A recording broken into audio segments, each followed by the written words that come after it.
about U.S. forces in Afghanistan. Now the follow-up, Korengal, is coming out June 27th.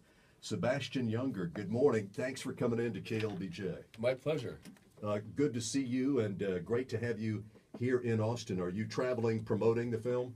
Yes, I'm traveling around the country and introducing people to my next film, yeah. Yeah, for folks who didn't see the first part of this extraordinary account of what happened in this valley in Afghanistan, can you give folks a little bit of a summary?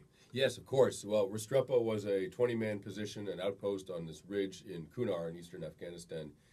I spent a year off and on with a platoon of American soldiers in almost daily combat.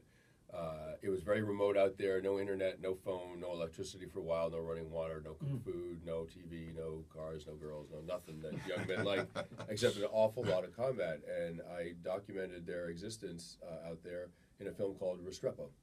And the post was named for one of the medics who was killed, wasn't he? Yes, Juan Restrepo was from Colombia, the country of Colombia, and he emigrated to this country. And I find it really poignant. He died at the bottom of a hill in Afghanistan fighting for us.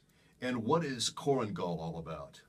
Well, I went back into the original footage that Tim Hetherington, my colleague, and I shot in 07, 08.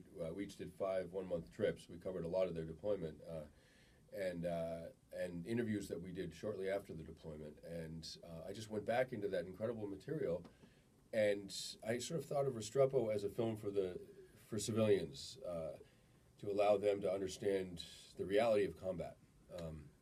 There's no interviews with generals, no musical score, no narration. You're just on that hilltop with those guys. Korengal was a little different. My recent film is more of an inquiry into what combat, how it affects young men.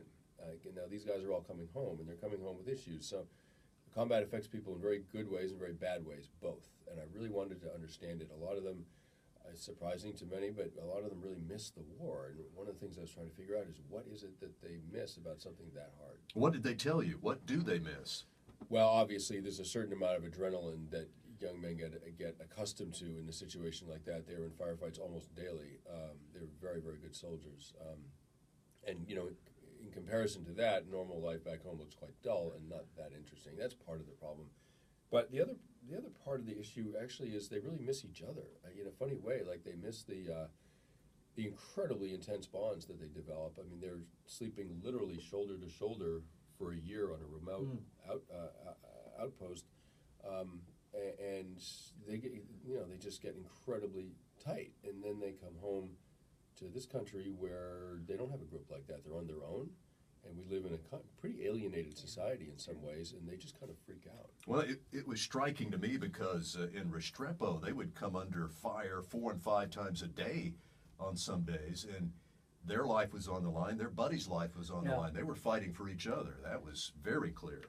Absolutely. I mean, guys sign up for various reasons. My dad was Vietnam, or, out of patriotism, or 9/11, or whatever. I mean, there's all kinds of reasons. But by the time you get out there, all that sort of falls away. And really what you're fighting for is survival and the survival of your brothers. And it means that the soldier's experience is quite similar from war to war. The sort of politics of each individual war actually don't affect the way soldiers, the real combat soldiers, affect the actual fighting. It doesn't affect their experience very much. I think a lot of people think of Afghanistan as a desert, but Restrepo was set in the mountains. It was beautiful. Oh, yeah, it was gorgeous up there. It was Kunar province in the east, on the sort of flanks of the Hindu Kush Mountains. We were at 5,000 to 10,000 feet. Wow. Yeah, really high up, and the huge fir trees. I mean, it looked like Colorado. It was absolutely stunning. Yeah, here are the numbers, 512-836-0590. Get in here and join us. Sebastian Junger is with us, war correspondent, filmmaker, award-winning career. I know you were really moved, Debra, by Restrepo, the first part of this remarkable story. I got Todd Jeffries to admit to Sebastian that Restrepo made him cry. He's seen it several times. I mean, it's very compelling. I'm a military brat. My dad was in the service for many, many years. So I feel a bond with these people, even if I don't know them. I'm captivated by their story, by their willingness to serve, by even the fact that they will cry themselves when they lose somebody on their squad. I mean, that was what really moved me in Restrepo. So I'm hoping I'll see a lot of this obviously repeated in Korengal. But I wanted to ask you, Sebastian, did you have to get any permission to shoot either the first movie or the second one? Well, it was all the same shoot, and it was Tim and I were embedded during that year, and yeah, you do have to get permission, but it's a very straightforward process. I mean, there's no magic involved. It's almost like applying for a credit card. You have to be working for an accredited news organization, and you literally sign a waiver saying that if something happens to you, you won't sue them, or your mom won't sue them, or Were the whatever. soldiers willing to have you basically in their faces with the camera, watching all their moves and their reactions? It really isn't up to them. Once the military command approves you, those guys take orders, and those orders sometimes include being told that they're going to have a journalist with them, which doesn't mean that they have to be emotionally open, or they're always polite, always. But it took a while.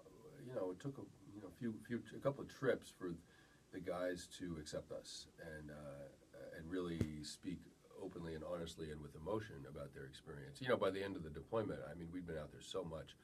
We'd been shot at. I got blown up in a Humvee. Tim broke his leg in combat. He walked all night on a broken leg, so as not to compromise the guys he was with. They couldn't medevac him. So yeah, they accepted us very, very much at the end. Sebastian Junger is with us live in studio. Morning news coming up just ahead. More about Korengal, and you can join us too at 512-836-0590. Good morning. It's 9/11.